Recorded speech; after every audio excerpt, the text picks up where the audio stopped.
Wednesday, January 17th. I'm your host, Sarah Beal. On today's show, we talk to Chief of Police Paul McDonald. He tells us about the recent arrest of a father-son drug trafficking duo. Then we'll talk to Cape Cod Chamber of Commerce CEO Wendy Northcross. She fills us in on an upcoming retail task force meeting happening on January 22nd. And then finally, we'll get an update from Barnstable County Register of Deeds, Jack Mead. First, let's get a look at today's top headlines.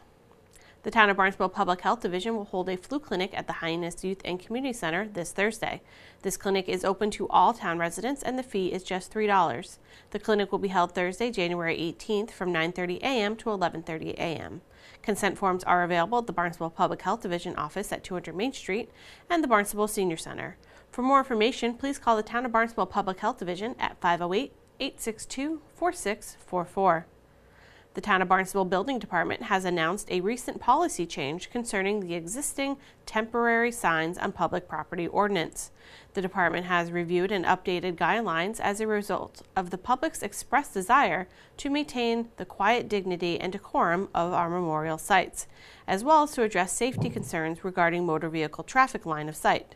The revised policy includes restrictions on the number of placement of temporary signs on public property and a prohibition of temporary signs and memorial sites and traffic islands.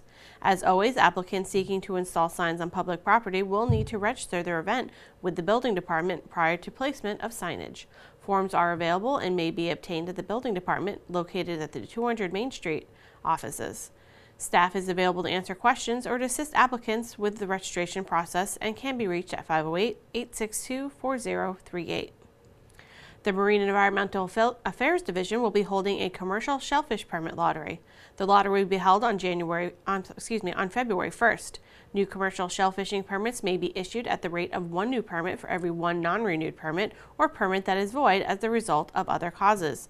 To become eligible for a new commercial permit, you must apply by January 31st and pay the non-refundable $5 application fee. All completed legitimate applications will be entered into the lottery. If you have any questions, please contact the Marine and Environmental Affairs Division at 508-790-6272. Coming up next, Chief of Police Paul McDonald. Chief, thank you so much for joining us today. We have quite a few things to talk about. The first thing I want to touch on is the Gomeses. This is Gomes Jr. and Gomes Sr. Right. Cocaine distribution, and there was a major arrest last week. Yeah, Vinnie Gomes Sr. and Vinnie Gomes Jr. Vinnie Gomes Sr. is age 39. Vinnie Gomes Jr. is age 21. They're well known to us. They've been involved in multiple investigations in the past. And actually, Vinnie Gomes Jr. Just got out of jail after doing 10 years on a federal crime that we had him when he lived on Fresh Hills Road. But over the past several months, the Barnstable Narcotics Division has been monitoring them.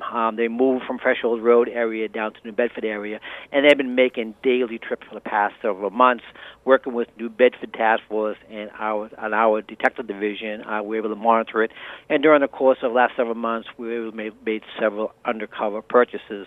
Last Wednesday, we knew they were headed back to New Bedford. We monitored them. We believe they had just re-upped. They were traveling back to Barnstable. When they got off the highway, exit 5, they went down Route 149. We eventually made the stop. One individual ran from the car. Vinnie Gomes Sr. ran from the car. Vinnie Gomes Jr. stayed with the car. He was subsequently arrested. They found 25 grams of cocaine on him. They tracked Vinnie Gomes Jr. through the wooded area. The dog was able to capture him, and he had additional 25 grams on him. At the same time, the coordinated event, New Bedford detectives, with our detectives, executed a search warrant in their apartment in New Bedford, and they found an additional 90 grams of cocaine down there with 2 loaded firearms and $10,000 in cash. So they're both charged with trafficking a Class B substance with cocaine. Vinnie Gomes Jr. is now being held without bail because he was already on a bail on one other narcotics investigation, so he's now being held without bail, and Vinnie Gomes Jr. Was released on $5,000 cash bail. So it was a good hit for the guys. They did a great job. Yeah, I would say so. That's a pretty big operation that the two of them were running between New Bedford and Hyannis. So that is one of our single biggest issues we have down here in the Cape and across the state is the opiate crisis, and we have to keep doing hits like this, and thank you to the court system because they're actually holding one without bail, and they have substantial bail on the other individual. So that's key to get these people off the street. Definitely strong work by all of the police officers involved. I also wanted to talk about, there were quite a few fires this weekend, 2 on Friday and 1 on Saturday. That's quite a lot. It is a lot. And Friday night was kind of a crazy night with the weather. Friday night the wind really picked up. It got very cold. In the area of Centerville and parts of Barnstable, West Barnstable lost some power because a tree limb came down, and because of that, individuals were using candles and other things to light the house and heat the house. And as a result, there was 2 fires. One on Thistle Drive in Centerville, and the other one at 676 Yarmouth Road. Both of them were accidental in nature. However, people really have to be careful, especially when something like this, when you do not have a major power outages. They're selective power outages. So if you're getting cold, or if you want to do something else, you can simply go to a friend's house, or you can go downtown, you can go to a restaurant, have something to eat. But that was unfortunate. And then we had a serious fire Saturday afternoon, about 5:30 in the afternoon, down in Betty's Pond in Hyannis. An older gentleman was there. He was losing some of his dexterity in his fingers, and he had a cigarette lighter. He was trying to light something, but with the dexterity of his fingers, he dropped it, and some fabric in the house caught fire. He actually then caught fire, and thank God for a neighbor across the street who saw the flames coming through the window. He ran across the street, actually dragged the individual out of the house, and when the police officers were the first responders, they got there, the individual was still on fire, and the Good Samaritan was there trying to put the fire out. They did get the fire out. He was transported to Cape Cod Hospital, and then he was mid-flight up to Boston, but he is going to be okay, thank God, and thank for the Good Samaritan across the street that came over to help and dragged him out of the fire. Wow, yes, that's amazing. Fire can happen so quickly. Absolutely. And it's something you have to be very careful of. Right, especially with this type of weather inside the house. You got the heat on, everything is dry as a bone. It's going to go up very, very quickly. Exactly.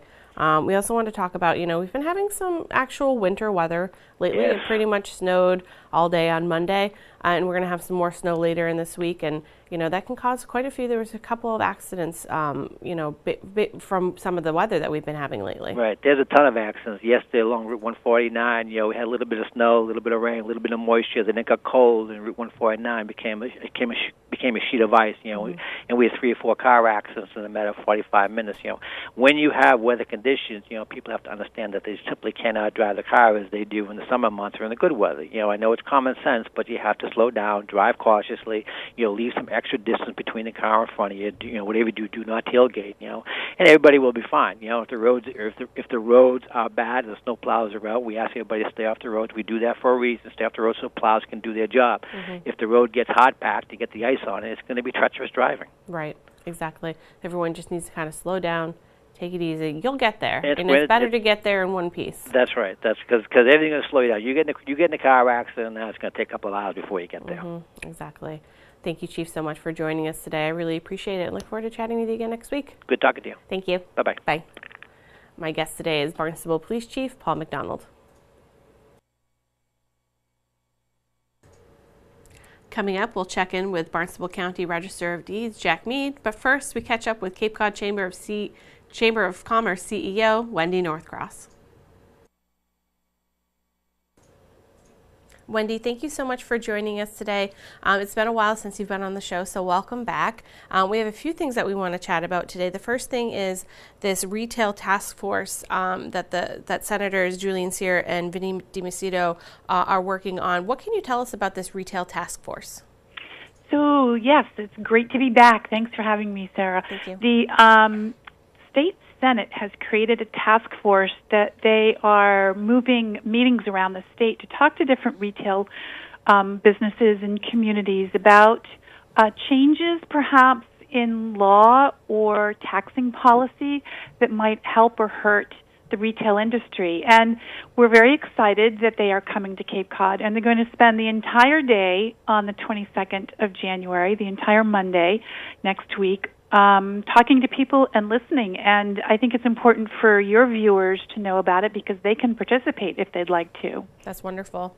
I know they're going to have a specific session on the 22nd from 1:30 to 3 at Alberto's, but when they're here, are they going to be going around to different businesses, or is that part of their plan? Yeah, I mean, they actually start the day in Sagamore, and we'll be joining them on a bus. The Cape Cod Regional Transit Authority is going to shuttle us around the Cape, so we're not just in Hyannis only, but we'll be meeting with folks in Harwich, walking around and visiting with some business owners in Harwich Port.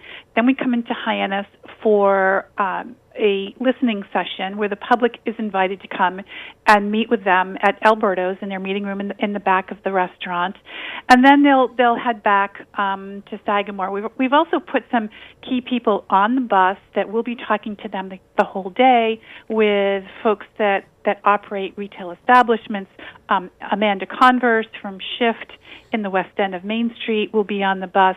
Beth Marcus of Cape Cod Beer will be on the bus. We have Mashpee Commons joining us, and Melinda Gallant, who used to be the general manager at the Cape Cod Mall, and then she had moved over to be the general manager at Mashpee Commons. She's now on our board of directors, and her husband is a fine artist and retailer. So trying to put all these different perspectives out there for the senators, and I think a big impetus here is they're grappling with a potential ballot question, which would roll back the amount of sales tax that is charged in Massachusetts. Very interesting topic, because we're at a time when the state desperately needs more revenue, primarily driven by health care benefits that are offered through the state. So a lot of things going on here, but we're going to spend some quality time with the senators and really trying to drill down into how important the retail community is, especially to our community character and our village centers. Mm-hmm. Yeah, the village centers, I mean, it's when you look at, what all of the towns on Cape Cod have, it's retail spaces, it's stores, it's restaurants, it's a very big portion of, the business here on Cape Cod.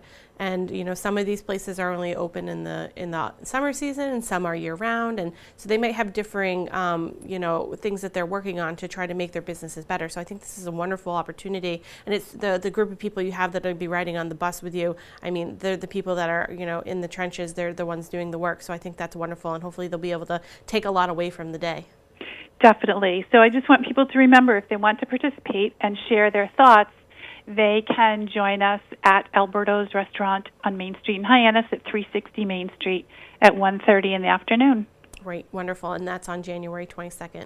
That's right. The next thing we want to talk about, which I know is a little bit far away, but it's important to talk about these things now, is going to be the third. Is it the third annual Hydrangea? It's actually the fourth annual. The fourth annual Hydrangea Festival. Wonderful, which is coming up. It's in July, correct? It's in July, but this is the time to plan. Yes. So what we are trying to remind people is, yep, the snow was up to the top of the mailbox, but this is the time when gardeners are normally pouring through their seed catalogs or watching, gardening shows on TV and really planning their garden activities for the spring, so that by July, the gardens on Cape Cod are just fantastically beautiful. And this Hydrangea Festival is going into its fourth year. So right now what we're trying to do is say to people, hey, think about partnering your garden with a local nonprofit and open your garden for a day or several days, and all of the money that's collected at the garden gate will go to benefit a local nonprofit or charity. It's really kind of fun, very unique, it's very interesting. It's also been a great tourism draw for Cape Cod, even in the high season. So, so we just wanted to kind of get the word out and see what questions people have and see what other information that they have, and get that in their hands now. Yes, it's important. And I love the partnerships between the garden and a nonprofit, so that nonprofit will receive all of the funds collected for people coming to view that garden. I think that's just such a wonderful idea. Exactly. So what we do, we have all across the Cape gardens that are normally not open to the public. You don't have to grow hydrangeas if you don't have them or even know what they are. You just have to have kind of an interesting garden. We have had some amazing vegetable gardens, for example, and raised beds with, beautiful arches and grapevines and just really interesting things. But you just need to partner with a nonprofit. They will receive all the proceeds that people pay to go view your garden. But then we do all the marketing. So we put our marketing firepower to work and get the word out, not just across Cape Cod, but across the country. And last year, C.L. Fonari, her garden, she asked everybody who was coming in, like, where are you from? Where are you from? And she had people that actually traveled here to Cape Cod from China. Wow. Because they wanted to see her garden. So that was sort of one of the side benefits, along with helping nonprofits make some money, and it really is fun. I do it every year. I love it. I'm just kind of a garden freak anyway. But it's very simple to do. If you're a gardener, it's very simple, because all all the techniques for making your garden interesting. But if you need help on what's a garden, like a tour-worthy garden, we have some tips and some hints for you on our website. So you can go to our capecodchamber.org/hydrangea-fest-info. Just Google that, and up will pop the website, and find all kinds of information there. That's so wonderful. What a wonderful, fun idea. Because I know there's a lot of gardeners on Cape Cod that they're very proud of their work, but it's, it's their private home. It's a little awkward to be like, come over and look at my garden. So this is a way for them to be able to show all of their hard work and what they've worked so hard to do, and also, help out a local nonprofit, and also provide, visitors here to Cape Cod as well as residents a chance to, see these beautiful gardens. I myself have 2 black thumbs, so nobody will be coming to see my garden. But what an awesome idea! I just absolutely love this. And hydrangeas are so iconic to Cape Cod. Well, they truly are. We're kind of known for them, and even Nantucket called and said, "Can we get in on your hydrangea festival tour?" We're like, well, maybe, but.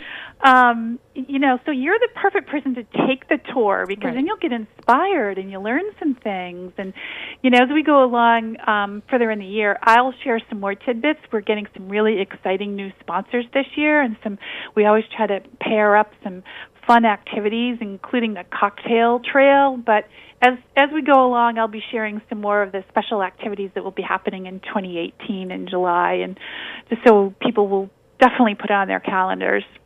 Wonderful, Wendy. Thank you so much for joining us today. I really appreciate it, and I'll talk to you again next month. Okay. Thank you. Have a great day. You too. Bye-bye. Bye. My guest today is Wendy Northcross. She's the CEO of the Cape Cod Chamber of Commerce.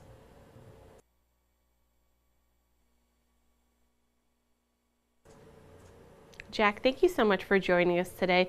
This is our first conversation in January, so I thought a good place for us to start might be to kind of explain to our viewers what exactly you do at the Barnstable County Register of Deeds. Well, Sarah, what I do and what the registry does is handle the recording of all real estate-related documents for the county of Barnstable. So anyone who lives in one of the 15 towns in the county of Barnstable ends up buying a home and or refinancing an existing home or doing something related to the real property, the 4 corners of the boundaries of the property effectively, they end up recording the document with us. So we're really basically a large library of real estate activity, and we've been in existence since the founding of the county. So I'm a glorified librarian at this point, but in terms of dealing with a specific focus on real estate and real property. Right. It's a very important job, and like you said, it's all 15 towns in the county of Barnstable, and you have records that go back, like you said, since the start of the county. So that's quite an expansive, document that you have. It is, and we've gone back, and unfortunately, back in 1827, all the records in the county of Barnstable were burned to the ground and lost. So we have records that go back further than 1827 that were recreated, but the original records were unfortunately lost in a fire, and so that's an interesting little historical note for real estate on Cape Cod, and it has an effect in an impact even today. The fact that those records went up into ash, a couple hundred years ago, nearly 200 years ago, it still impacts real estate to some degree. Wow. Well, I mean, there are so many, homes on the Cape that are older than that, and parcels of land that have been owned for so many years. So I can see how that would still have an effect today, because those houses and those parcels of land still exist. They haven't disappeared. No, they haven't been washed to sea yet, as they say. No, I think the original landholders on Cape Cod were smart enough to keep their properties a little bit away from the end of the ocean. Yes, a little smarter than some of us these days, I suppose. Exactly. We're encroaching closer and closer as much as we can over but we didn't learn our lessons from our forefathers. No, we did not. Okay, so now that everyone kind of understands what exactly it is you do, let's talk about the December numbers. Sure. We had a nice, pretty good month. We were just about even with where we were a year ago, which was, which has been a good year. So we were down just less than 0.9% from a year ago in terms of the total number of sales that we had. The value was up almost 4% from a year ago, and as a result, our median sale value was up 4% from last year. So we had a nice finish to the year, the calendar year, and as a result, we had a year that was in the positive for 2017 compared to the year before. We were up in just about every category except for mortgage activity. So, again, decent sign, nice sign for a nice, steady, and strong real estate market. That's wonderful. That's so great to hear, because it's such an important part of living on Cape Cod is, having a place to live and having it be a healthy market. I think just kind of bodes for the entirety of the Cape.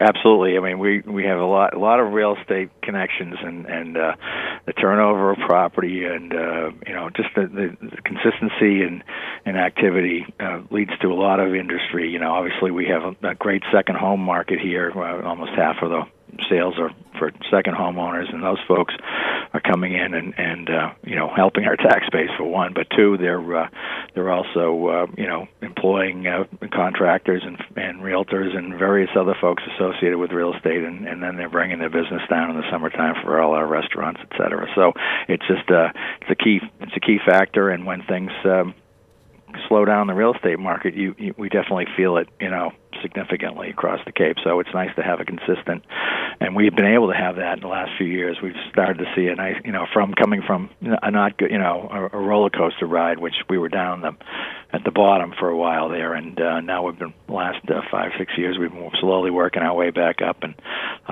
where it's just so far so good, and knock on wood, it continues. Yeah, hopefully it stays steady. Correct. We need that. We need that for sure. What do you find to be like the prime time for real estate sales on Cape Cod throughout the year? I mean, is it like they say it's kind of like the springtime, or is it in the winter? You never know. Well, we're pretty consistent, and you can pretty much set your clock to our activity. We are busy in what we call the second quarter, the April, May, June quarter of the year, and we are busy in the fall quarter. The first 3 months of the calendar year, January, February, March, is our slowest quarter, and that's really all tied to the activity levels that are taking place in, say, November and December. And I think because of the holidays and things like that, people aren't property shopping generally that time of year, but they start, after the new year. If you're interested in buying a summer home or whatever, you start to see people getting active in that area. So you see those, people looking around, and usually if we don't have 6 feet of snow, they can start looking pretty early, and then next thing you know, you see 45 to 60 days later, you start to see these sales, come to fruition and actually get recorded at the registry. So we tend to be busy in late April, May, and June. Yeah, it is true. I bought my house 5 years ago this March, so it's I fall right into that right after the year category. I was looking at homes, so exactly. Yeah, and it's funny. It's just a consistent pattern. If you look at our records going back, it's just you can count on it. It's just it's funny. I mean, now, well, in big years, we'll be obviously busier in those slower quarters than normally, but that works its way throughout the year. But the pattern still applies. Just it's all the level of business. And so far so good. We're off to a decent start in January for the first 15 days. So maybe that's a good sign going forward. Wonderful. Hopefully it stays that way. Thank you, Jack, so much for joining us today. I really appreciate it, and I'll look forward to chatting with you again in February. Always a pleasure, Sarah. Thank you. Thank you. Have a nice day. Right. Bye. My guest today is Jack Mead. He's the Register of Deeds in Barnstable County. Now it's time for this week's community calendar. The annual Barnstable Harbor New Year's Day Swim has been rescheduled for this Saturday, January 20th at noon on Millway Beach. Admission is free, and commemorative t-shirts will be sold on site for $25. Shirts are also available for purchase at the Barnstable Market. Proceeds will benefit Dance in the Rain, a nonprofit mental health group focusing on peer-to-peer support. The only meetings left on the schedule this week are Site Plan Review and Town Council. Site Plan Review meets tomorrow at 9 a.m. and Town Council meets at 7 p.m. Both meetings will be held in the Town Hall hearing room right here at Town Hall. Thank you so much for joining us today. We'll be back tomorrow with an all-new show. We'll talk to Town Council President Eric Steinhilber about this week's Town Council meeting, and we'll also chat with State Rep Randy Hunt We'll have all of that and so much more. For Barnstable Today, I'm Sarah Beal.